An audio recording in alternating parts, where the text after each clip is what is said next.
नमस्कार, शालिनी पेज पे आपका स्वागत है। आज मैंने ये मेवा का गोंद का पाक बनाया है और इतना सिंपल तरीके से बनाया है कि आपको ये लगेगा कि ये तो बहुत सिंपल है, क्योंकि हमने एक एक इक्वल मेज़र लिया है हर चीज़ का। यानी कि हमें जितना भी हमने इसका मेज़र लिया है उसकी हमें आधी किस तरीके से चीनी रखनी है, कितना पानी रखना है और किस तरीके से चाशनी को पानी के अंदर चेक करना है।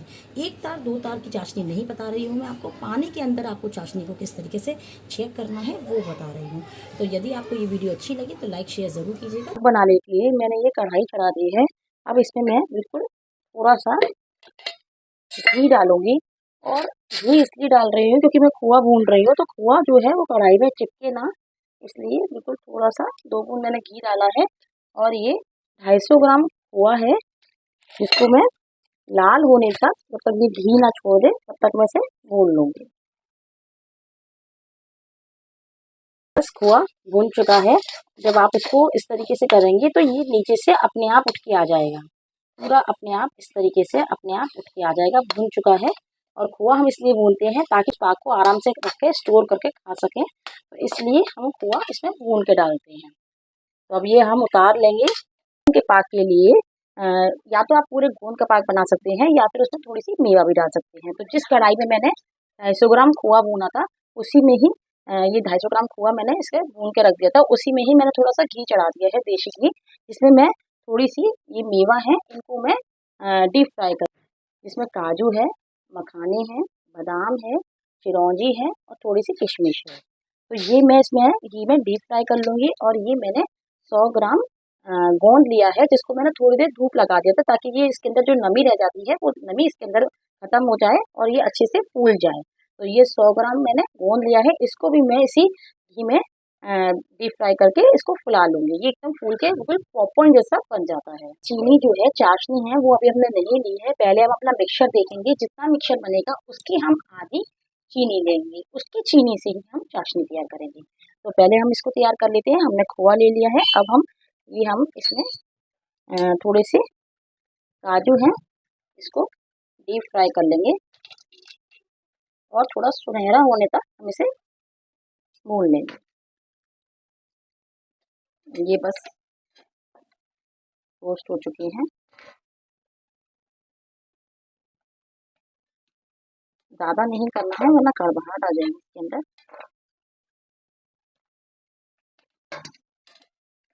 अब ये बादाम है, इनको डाल देंगे।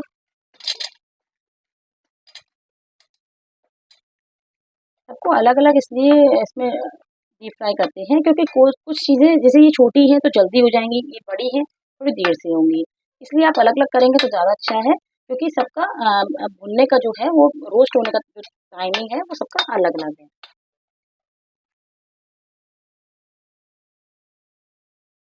किशमिश को हम ऐसे ही डाल देंगे। ये मखानों को भून लेंगे इसमें। तेज़ गरम पे ही हमें इसे डालना है, थोड़ा थोड़ा डालते जाएंगे और थोड़ा थोड़ा भूनते जाएंगे। ये आप देखेंगे खूब बड़े हो जाएंगे।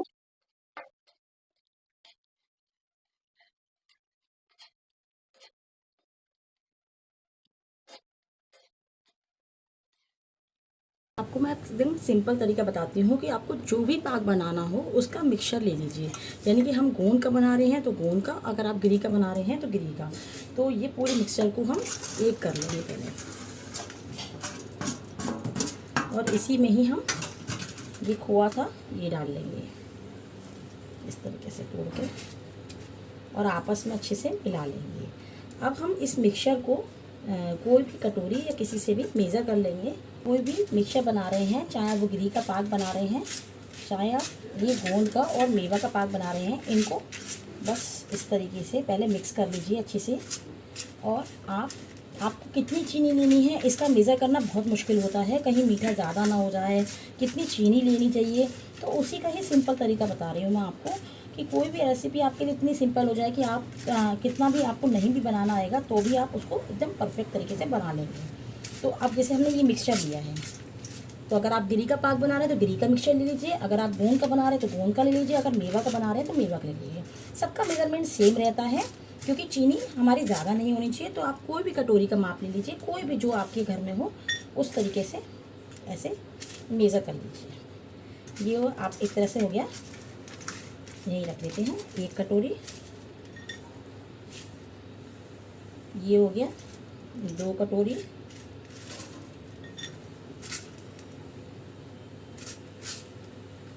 ये हो गया 3 कटोरी। और ये हो गया आपका 4 कटोरी। यानी कि हमारा जो मिक्सचर है वो 4 कटोरी का है। तो आपका जितना भी मिक्सचर रहेगा उसका आपका आधा आपको चीनी लेनी है। तो इसी कटोरी का हम मेज़र करके चीनी को 2 कटोरी लेंगे। 4 कटोरी हमारा मिक्सचर है तो 2 कटोरी हम इसमें चीनी लेंगे। बस आपको इतना ही ध्यान रखना है। आप चाहे कोई सा भी पाक बना लीजिए, पाक की सेम रेसिपी होती है, बस यही अंतर होता है कि आप मिक्सचर को पहले नाप लीजिए। अगर ये 4 कटोरी है तो आप इसकी 2 कटोरी ले लीजिए, 6 कटोरी है तो 3 कटोरी ले लीजिए। तो मैं आपको लेना उसी कटोरी के माप से है। तो मैं इसी कटोरी का, यानी कि दोनों सेम कटोरी हैं, इसकी कटोरी के माप से मैं आप चीनी ले लूँगी। इसी कटोरी के माप से मैं चीनी ले लूँगी।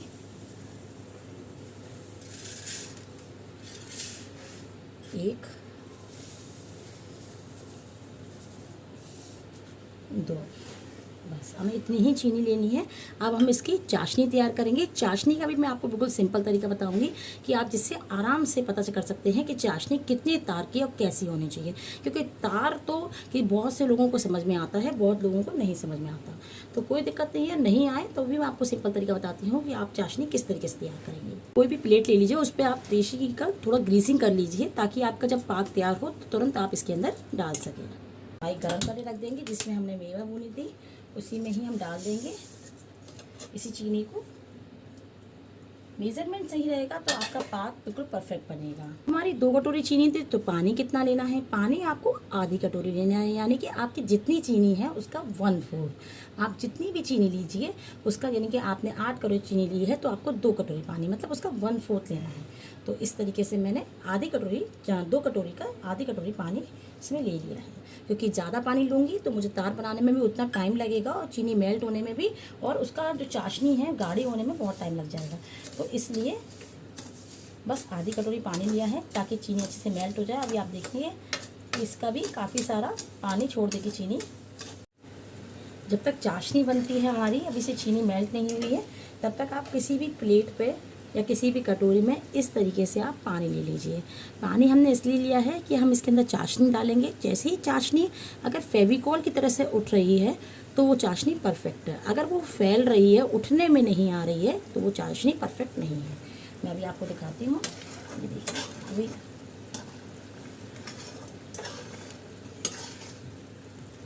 अभी चाशनी हमारी, देखिए अब मैं इसमें आपको दिखाती हूँ।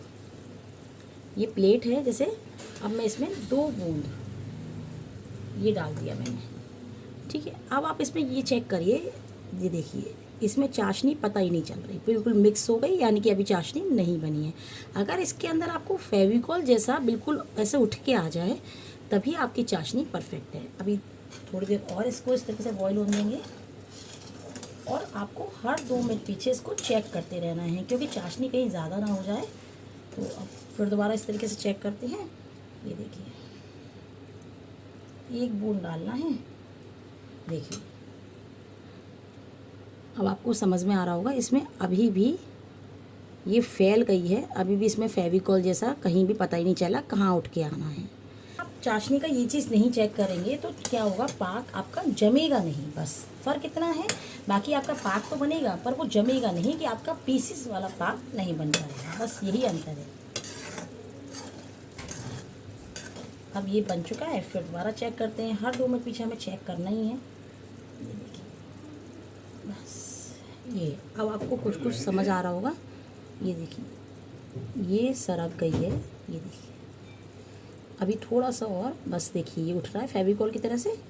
आपको दिख जाएगा जैसे फेविकॉल एकदम उठ के ऐसे आ जाता है, इस तरीके से आपको आ जाएगा। चलिए अब फिर चेक करते हैं। अब फिर 2 मिनट हो गए हैं, हमें हर 2 मिनट पीछे चेक करना है कहीं चाशनी ज़्यादा नहीं हो जाए। तो इस तरीके से बस 1 बूंद हम इसके अंदर डालेंगे। अब आप देखिए ये जो चीज़ है वो फेविकॉल की तरह से उठना आ गई है। देखिए ये आराम से आपको समझ आएगा, जब आप पानी में डालेंगे ना तो इस तरीके से ये फेविकॉल की तरह से उठ जाएगी। जैसे फेविकॉल होता है ना, वो पानी में बिल्कुल अलग अलग रहेगी, मिक्स नहीं होगी। बस यही है। अब ये बिल्कुल तैयार है हमारी चाशनी। अब हमने गैस धीमी कर दी है और ये सारा मिक्सचर इसके अंदर डाल देंगे और अच्छे से ऊपर नीचे करके मिला देंगे। गैस को बंद नहीं करना है क्योंकि नीचे से हीटिंग बंद हो जाएगी तो वो जो चाशनी की गरमाई है वो नहीं मिल पाएगी और वो ऊपर नीचे अच्छे से मिक्स नहीं होगी, वो वहीं की वहीं जम जाएगा। तो इसलिए गैस को नहीं बंद करना है, बस अभी इसको अच्छे से मिलाना है।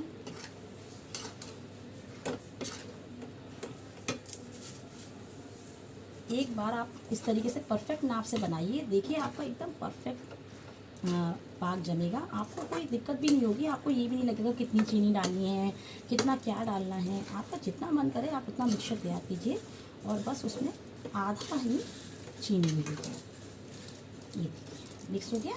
अब बस अब हम इसे प्लेट में, जैसे हमने ग्रीसिंग करी थी उस प्लेट में हम निकाल लेंगे। अब हम गैस बंद कर देंगे और इसे अच्छे से दबा दबा के हम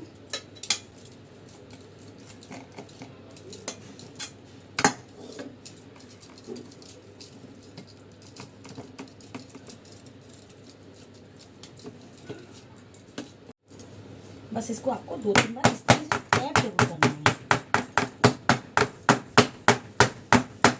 टैप करने से तो सेट हो जाता है और जो नीचे बबल्स रह जाते हैं कहीं कहीं पे वो नहीं रहेंगे।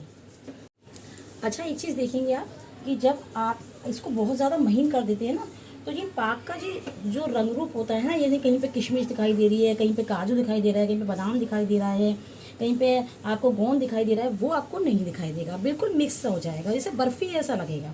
इसलिए मैं आपको बोलती हूँ कि आपको इस तरीके से बस करना है। अब ये पूरा सेट हो चुका है। अब हम इसे ठंडा होने देंगे। ठंडा होने के लिए हमें सिर्फ 5 मिनट या 10 मिनट पीछे ये थोड़ा ठंडा सा हो जाए तो हम इसमें कट लगा देंगे। कट लगाने से क्या होगा, कुछ मेवा ऐसी होती है जो कटती नहीं है, बाद में बहुत दिक्कत करती है, तो वो आराम से बाद में वो पीसेस में निकल सकती है। अभी तो वो खिसक के साइड से हो जाएगी, बाद में वो टाइट हो जाएगी तो वो साइड से नहीं होगी। तो इसलिए अभी अब उसको 10 मिनट बाद हम इसमें थोड़ा सा कट लगा देंगे ताकि कट लगाने से वो मेवा जो है वो साइड से हो जाएगी और पीसेस आराम से निकल जाएंगे। बस अब हम इसे ठंडा करने के लिए रख देंगे। तो यदि आपको ये पाक की रेसिपी अच्छी लगी हो तो वीडियो को लाइक शेयर ज़रूर कीजिएगा और मुझे कमेंट बॉक्स में ज़रूर बताइएगा कि आपको ये बहुत सिंपल तरीका लगा या नहीं लगा। कि चाशनी बहुत सिंपल तरीके से आप इस तरीके से पानी में चेक कर सकते हैं। मेज़र किस तरीके से लेना है, उसकी आधी आपको चीनी लेनी है, बहुत सिंपल है। कोई छोटा बच्चा भी होगा आप उसको भी बोल दोगे कि जितना मेज़र है उसकी आधी चीनी है, उसका चौथाई पानी है। पानी में इस तरीके से आप चीनी चेक कर लीजिए, बस आपका चाशनी तैयार कर लीजिए। बस इस तरीके से आप करेंगे तो आराम से आपका पाक एकदम परफेक्ट जमेगा। बस अब हम इसे 3 से 4 घंटे के लिए इस तरीके से छोड़ देंगे। बस 15 मिनट पीछे हम इसमें कट लगा देंगे। तो यदि आपको ये रेसिपी अच्छी लगी हो तो लाइक शेयर ज़रूर कीजिएगा। चलिए फिर मिलते हैं अगली वीडियो में।